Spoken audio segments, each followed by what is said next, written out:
Okay, so I think this video is so important, and unfortunately, a lot of people get this information way too late. It's already too late, right? So I'm really hoping that this video is going to help some people. And there's going to be actually two parts to this. So this is how to pick the right boxing gym. But in the second part, it's going to be how to leave a boxing gym. And I know that that might sound crazy, but it's more complicated than you think. But we'll definitely save that for the next video. Man, thank you for joining this video. Today we're going to be talking about how to pick the best gym for you and some of the kind of pros and cons, or not pros and cons, but like the right and the wrong things that people do when trying to get into the sport. Okay, let's get into it. Okay, so we're going to start with, I think, like the common mistakes that people make when they're looking for a gym. I don't think this is just for boxing. I think this really happens for all gyms. It could be any gym, just a fitness gym. So I think this can apply to maybe any gym, anything that you're getting into. So I hope this helps you out. And yeah, before we get started, make sure you hit the like button, subscribe to this channel. I'm going to be giving you everything that I've learned over 15 years in boxing and try to help you avoid some of the like speed bumps that I hit in my career. So make sure that you follow all of this content, and I appreciate the support. Okay, so I'm going to go over, I think, the three biggest mistakes that people make when looking for a boxing gym. Number one is convenience over quality, right? So I'm pretty sure a lot of people are just typing in boxing gym near me, right? That's the jump off point. Let's just start with what's most convenient for me. And we'll get into like kind of what you should do instead of that and like as we go, but I just want to cover the three biggest problems. Okay, so the number one thing I believe is convenience over quality. We're just looking for the fastest, easiest route to get into it, and I think a lot of times that can lead to a bad position.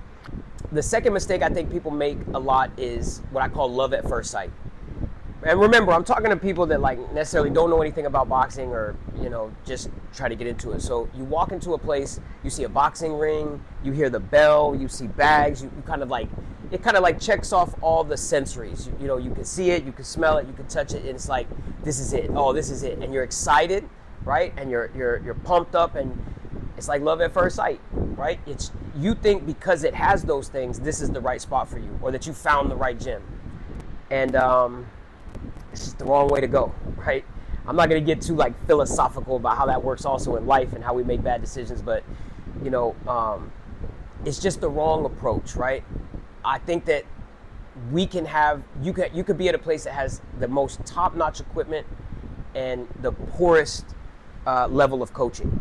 I know gym owners that will pour $1 million into a gym and then try to pay their coaches bottom of the barrel nothing, right? It's the wrong approach, right? I mean, at the end of the day, the coaching and the program is far more important than the level of the equipment in the room.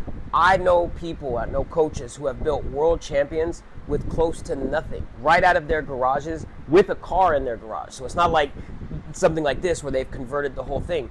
You don't need very much. You need boxing IQ, you need experience, right? So equipment helps, and equipment's nice, and amenities are nice. It's just not the end-all be-all on how you should choose your gym, okay? All right, so that's number one, convenience over quality. We're looking for the closest, most convenient thing to us, and that's the wrong place to jump off. The second thing is love at first sight.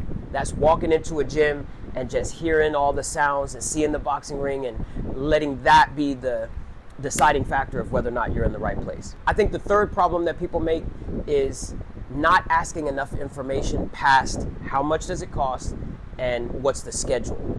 I think those two things are obviously really important, and they can be deciding factors of whether or not you join that club. They're just not the jump off. Again, it's not the most important thing. Instead of getting online and finding like what's the closest gym to me, I want you to get online and I want you to find the 5 top gyms in your area. Right? Not area like your backyard, but just, I live in Houston, so I want to type in the top boxing gyms in Houston.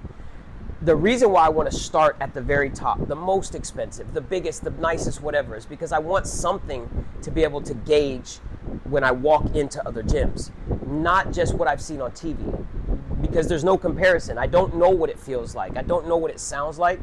So I'm looking for quality. I'm looking for the best. So let's start at the best and kind of roll it back from there. So I want you to get online. I want you to find the 5 top boxing gyms in your area and go out and visit them, okay? Some of the things that I'm gonna say next in the list, apply those things to your visit when you go and try them. But again, the reason for this, hopefully you'll land on one of them and be like, oh, this is it, this is my new place, and then you join that gym.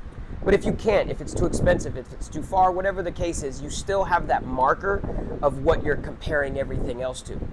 I've always said this, if you're not trying to be the absolute best in your sector, then you're in the wrong spot and you're doing the wrong thing.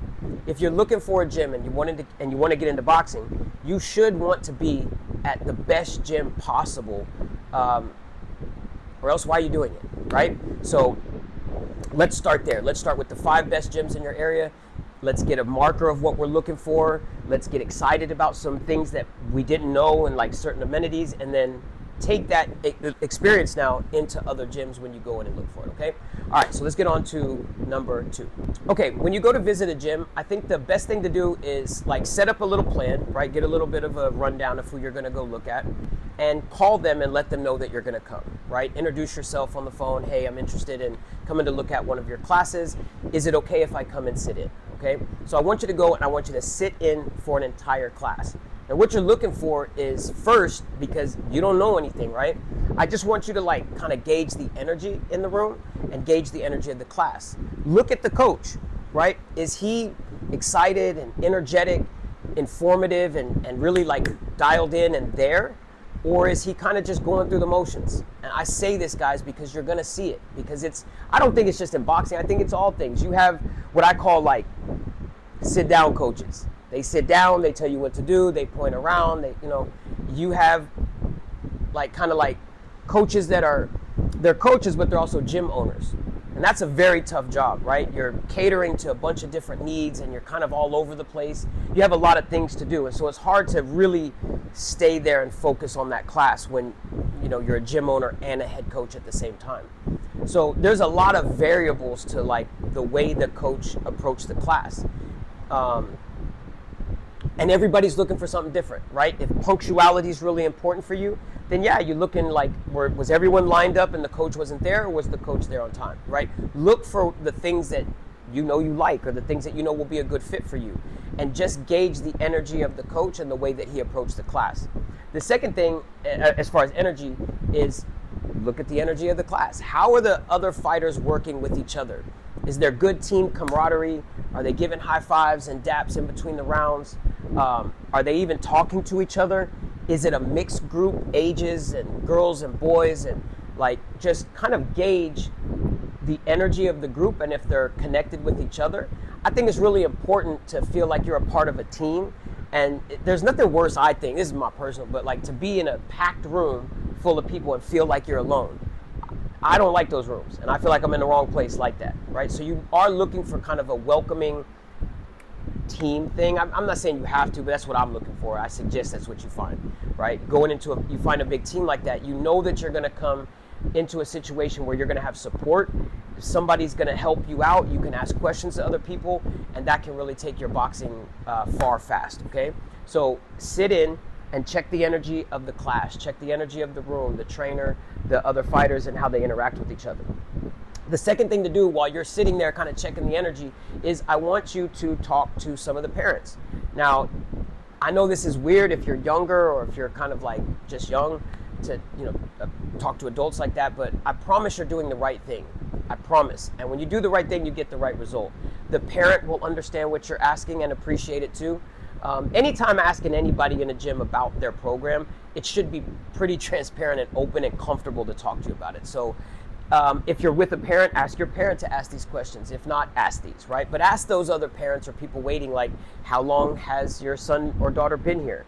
How old are they? What got them into boxing? And how has the coach been with them? How are they developing and learning? And just try to get as much information from the sideline, because that's a different energy than when you're sitting in the class. You want to try to gauge and get as much information and opinions as you can just by sitting and looking around the gym. All right, so the last thing that I want you to do is sit down and ask to talk with the coach. So the first question that I want you to ask your coach is, what style of boxing do you teach? and ask him to explain that to you. Now, I'm not going to go into the different styles of boxing, but there's different styles, and those styles have a different stance, they have a different energy, there's a different kind of game plan that goes with those styles, and then there's fighters that fit those styles to help you get a visual and understanding of like, oh, okay, I understand what you mean. So definitely ask what style of boxing that they teach. And here's an advanced question, a very good question, right? Do you only teach one style, or do you teach what different people need? I don't believe boxing is a one-size-fits-all, right? I think that I can't give like a pressure fighter style to someone that doesn't have that, they're not cut from that cloth, right? I can't give, really slick counter-punching style of boxing to somebody that doesn't have good reflexes, right? There's a way that I think people fit into a style. It's kind of who they are, who they've always been, how they deal with problems in their life. All those things I think kind of develop what style of boxer that somebody should be. I'm not going to say that a one style fits all isn't a good program. It's just not the one that I teach. So please ask those coaches to elaborate on the style of boxing that they teach. Ask them for like, could you tell me a boxer that is closest to the style that you teach? Maybe it's somebody in their gym. Who's your best fighter out there? Explain to me what I'm looking at. But ask those questions. It's so important that you end up in the right style that fits you and that's going to keep you safe and successful in boxing. Another great question to ask a coach is, what is your boxing philosophy? Now, again, I know that you guys kind of don't understand this, but it's like everybody has a philosophy about life or about work.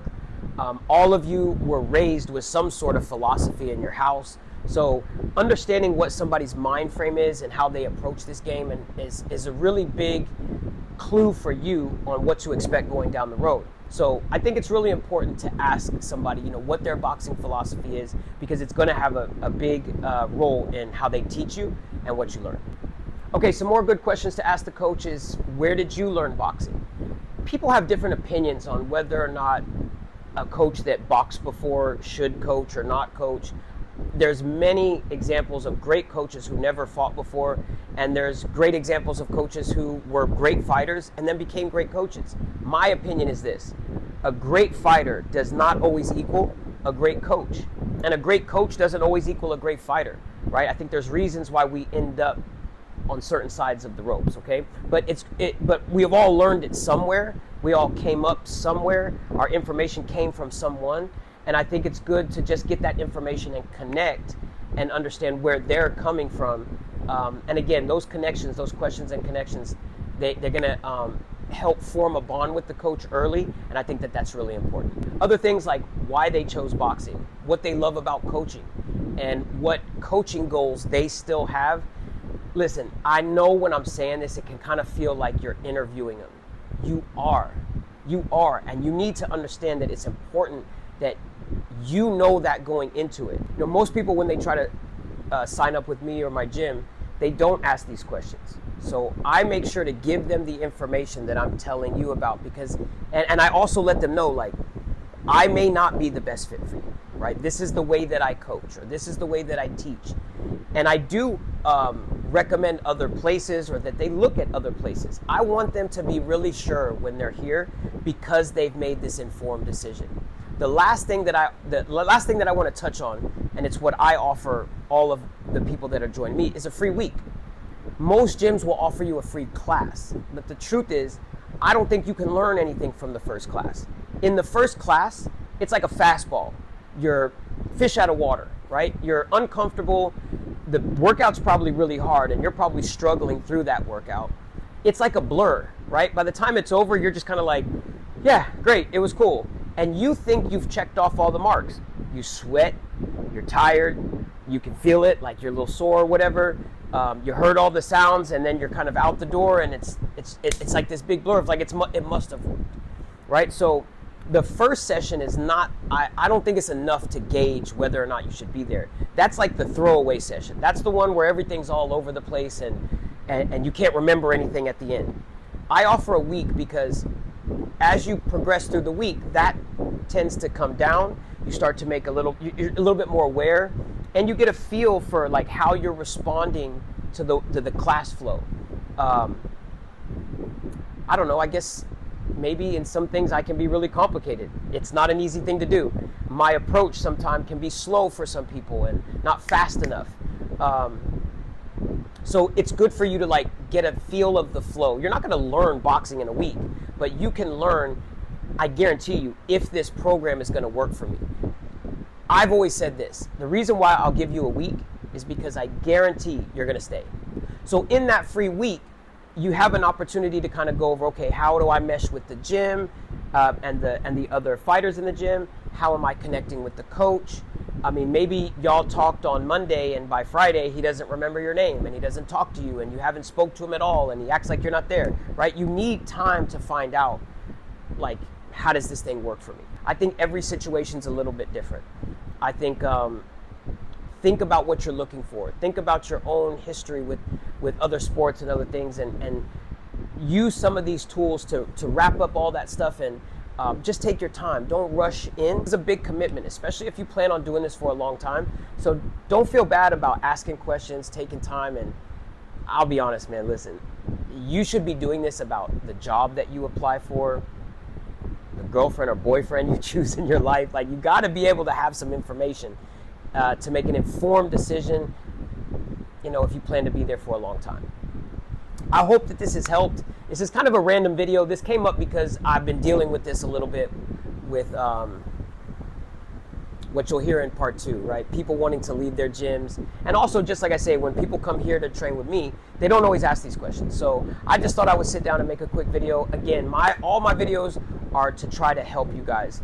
And I promise, man, you can pick the wrong gym and not know it until a year or two down the road. And now you have a lot of unpacking to do. So take your time. I hope this video helped you. And I wish you all the best luck in finding the best gym that you can. If you don't have a gym, if you're not anywhere near a gym, you can't afford a gym or whatever, please subscribe to this channel. Leave me a message if that's how you do it, or follow me on at armor.boxing. That's ARMER. I have some how-tos and stuff on there, but just find me. Find me on Facebook, John White on Facebook. Find me on Instagram and leave me a message. Tell me that you need some help, and I'll help coach you online. I'm also going to be putting some stuff on here of how to like train yourself, how to set up a home gym. So yeah, follow the channel, like, subscribe, share it. Somebody might need it. Somebody might like it. Peace.